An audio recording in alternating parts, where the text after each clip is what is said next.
Based on your belief, personally, tingin nyo, abot kay Presidente to? Masyadong, hindi ko alam kung kakayanin ba na mahagip si PBBM eh. Pero ang aming conviction is si PBBM, may kinalaman siya dito sa flood control scandal na to. Hindi po pwedeng sabihin na wala siyang kinalaman. O hindi po pwedeng sabihin na ligtas siya mula sa usapin. Kasi yun ang narrative eh, na kinikreate. Siya nga nagbulgar eh. Di ba yun ang sinasabi? Siya nagbulgar. Papaanong magiging sangkot ang isang tao na nagbulgar ng issue ng korupsyon? Hindi naman. It doesn't follow. Totoo yan. Alam niyo, meron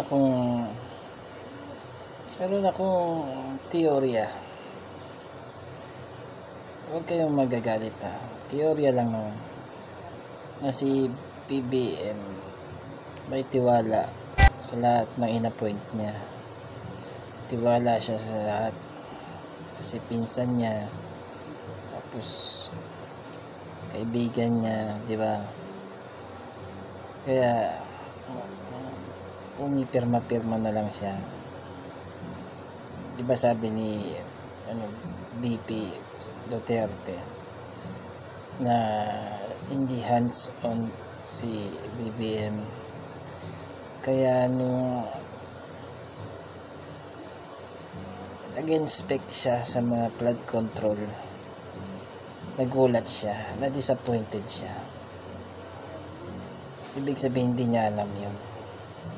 Kasi kung alam niya talaga yun, hindi niya ibubulgar yun. Tapos hindi pa niya sa State of the Nation. Kasi tahimik kang tahimik yung flood control sa DPWH yan mula matagal na panahon na yan. Sinauna pa yan. Ngayon lang talaga na napansin. Kung di rin niya siguro alam na pinsan niya o wala siyang alam kung sino talaga yung gumawa niyan eh.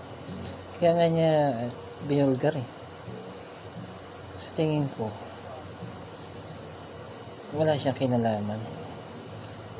Ang masakit dun, wala siyang alam. Kaya nga pinaimbestiga pa niya eh. Presidente lang siya natiwala sa mga malalapit sa kanya. Kaya nga hindi sila close ni Senator Raimi. Diba? Kaya nga nagsilos-silos mga dating mga unit team eh. Nagkasilos-silos na sila eh. Kasi hindi naman sila pinapakialaman. Hindi ako galit kay BBM. Hindi rin ako maka-Duterte. Pero sa flood control, malinis si BBM. Hindi lang niya binasa. O kaya tiwala lang talaga siya sa pirma. Ano po masasabi niyo?